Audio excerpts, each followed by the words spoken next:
ये दूसरा पार्ट है। दरवाज़ा खुलते ही उन्हें एक बहुत ही गंदी स्मेल आई। अंदर बेड पर बहुत ही सड़ी हुई बॉडीज़ पड़ी थी। दोनों अपना मुंह ढककर अंदर गए तो निशा ने देखा कि बॉडी के गले में वही लॉकेट है जो नानी पहना करती थी। निशा के पैरों तले ज़मीन खिसक गई। उसे समझ में आया कि ये लाशें उनके नाना नानी की हैं। मगर ये लाशें अगर उनके नाना नानी की हैं तो वो कौन हैं जिनके साथ वो रह रहे हैं। इससे पहले कि अमन और निशा कुछ समझ पाते, उस कमरे में बच्चों की आवाज़ें गूंजने लगीं। दोनों, अमन और निशा, कमरे को टटोलने लगे। आखिर ये आवाज़ें आ कहाँ से रही थीं। ढूंढते ढूंढते अमन गलती से एक पुरानी बुक शेल्फ से टकरा गया। ताज्जुब की बात तो ये थी कि वो बुक शेल्फ किसी दरवाजे की तरह खुल गई और उसके पीछे था एक सीक्रेट कमरा। दोनों में से किसी की हिम्मत अंदर झांक के देखने की नहीं हो रही थी, पर तभी उस सीक्रेट रूम से कुछ बच्चों ने उनका नाम पुकारा। डरे सहमे दोनों बच्चे धीरे धीरे कमरे के अंदर जाने लगे। अंदर काफ़ी अंधेरा था, इसलिए कुछ भी दिख नहीं रहा था, पर अचानक ही एक हल्की सी सफ़ेद रोशनी कमरे के दूसरी तरफ से आने लगी। अब उन बच्चों की आवाज़ें तेज़ हो गई थी, मानो कई बच्चे दर्द में रो रहे हों। ऐसा लग रहा था कि वो आवाज़ें कुछ कहना चाह रही हों। जब वो दोनों कमरे के दूसरी तरफ पहुँचे तो दोनों का डर और बढ़ गया। कमरे के बीचों बीच खोपड़ियों का ढेर पड़ा हुआ था। उसके बगल में एक हवन कुंड और कुछ सामग्री रखी हुई थी। कमरे की दीवारों पर कई सारी डिस्टर्बिंग ड्राइंग बनी हुई थी। वो ड्राइंग्स किसी अजीब से जानवर की लग रही थी। एक जानवर जिसके लंबे लंबे नुकीले नाखून और दांत हैं। कमरे को देखकर साफ साफ समझ में आ रहा था कि वहाँ काला जादू किया जा रहा था। दोनों उन ड्राइंग्स को देख ही रहे थे जब उन बच्चों की आवाज़ें चीखों में बदल गईं, जैसे कई बच्चे एक साथ ज़ोर ज़ोर से एक ही चीज़ बोल रहे हों, भाग जाओ यहाँ से। निशा और अमन फटाफट उस कमरे से बाहर निकल गए। अब सूरज ढलने को आया था, अंधेरा होने वाला था।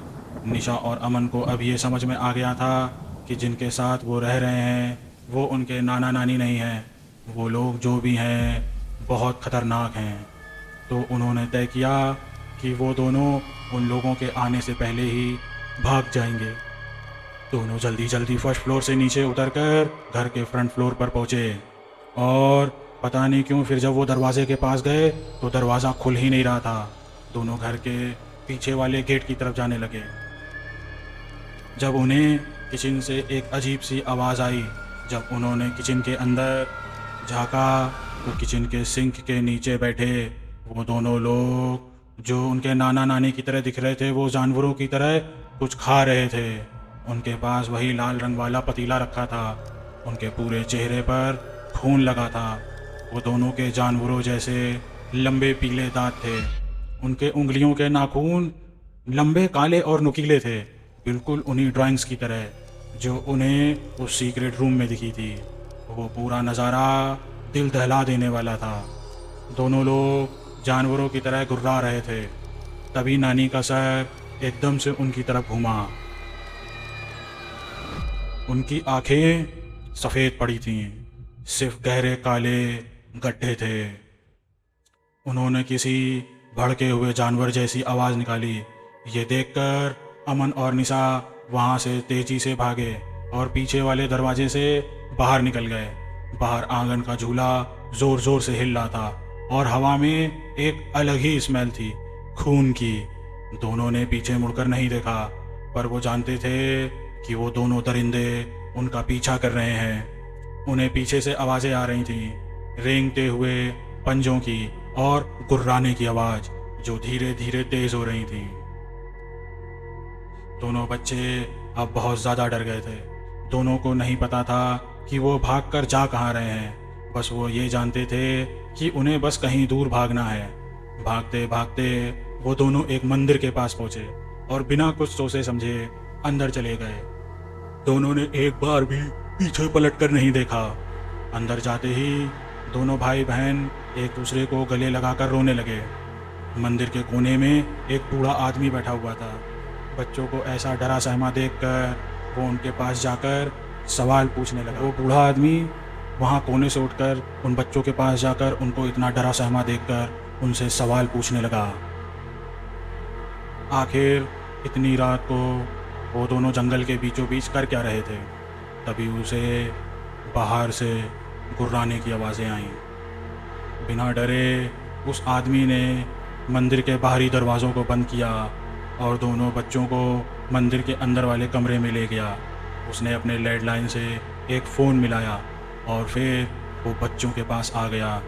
वहाँ उस बूढ़े आदमी ने बताया कि वो दोनों अब सेफ़ हैं और उनसे पूछा कि वो दोनों बच्चे आखिर उन दरिंदों से टकराए कैसे। निशा के मुंह से कुछ निकला ही नहीं तो अमन ने रोते हुए उस आदमी को सब कुछ बताया। उस आदमी ने उन लोगों की पूरी कहानी सुनी और फिर बहुत गंभीरता के साथ उन्हें बताया कि वो दोनों उनके नाना नानी नहीं बल्कि सुमित्रा और सुशील हैं। सुमित्रा और सुशील कई सालों पहले पास के एक छोटे से गांव में रहते थे। उन दोनों को हमेशा से बच्चे चाहिए थे, पर कई कोशिशों के बाद भी सुमित्रा को बच्चा भी नहीं हुआ। जब डॉक्टर्स उनकी मदद नहीं कर पाए तो उन्होंने काले जादू की मदद ली। आखिरी बार उन दोनों को इसी जंगल में एक अजीब सा रिचुअल करते हुए देखा गया था। फिर वो दोनों कहीं गायब हो गए। फिर वो कई सालों बाद वापस तो मिले, मगर इस भयानक रूम में ना वो इंसान थे, ना जानवर, ना मरे हुए और ना ही जिंदा, पर उनके पास अब किसी का भी रूप लेने की शक्ति थी। उन्हें बच्चे बहुत पसंद थे।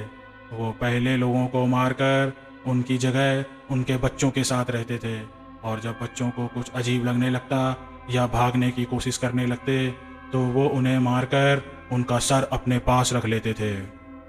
अमन और निशा को समझ में आ गया था कि जो खोपड़ियाँ उन्होंने देखी थीं वो सब उन्हीं मरे हुए लोगों की थी। उन दोनों के डर के मारे आंसू रुक ही नहीं रहे थे। तभी उन दोनों की नज़रें उस आदमी के पीछे वाली खिड़की पर गई। बाहर वही काले दरिंदे खड़े थे, उनके दांत चमक रहे थे और वो अपने लंबे नाखूनों से खिड़की के कांच को खरोच रहे थे। दोनों के मुंह खून से सने हुए थे और वो गुस्से से थर्रा रहे थे। उस आदमी ने बच्चों को शांत कराते हुए कहा कि वो उस मंदिर का पुजारी है और वो मंदिर मंत्रों से बंधा हुआ है, इसलिए वो जानवर अंदर नहीं आ पाएंगे। उसने कहा कि उसने पुलिस को फ़ोन मिलाया है और पुलिस बस अब आती ही होगी, और पुलिस जब तक आई तब तक वो गुर्राने की आवाज़ बंद हो गई थी। वो दोनों दरिंदे जंगल की तरफ वापस भाग गए थे। निशा और अमन पुलिस वालों के साथ उनके नाना नानी के घर गए तो उन्हें वहाँ सारी डेड बॉडीज़ और कंकाल मिले। फ़ौरन निशा और अमन को हॉस्पिटल भेजा गया और उनके पेरेंट्स को बुलाया गया। डॉक्टर्स का कहना था कि दोनों को कोई भी फिजिकल चोट नहीं लगी थी, पर जो कुछ भी हुआ था उसकी वजह से निशा और अमन बहुत ज़्यादा डरे हुए हैं। उस रात निशा और अमन दो अधमरे जानवरों से बाल बाल बचे, पर अब ना जाने वो दरिंदे किसका रूप लेकर किसके परिवार को तबाह कर रहे होंगे। दोस्तों, अगर आपको ये समर वेकेशन की कहानी पसंद आई तो हमारे इस चैनल हॉरर रेडियो को अभी सब्सक्राइब करें।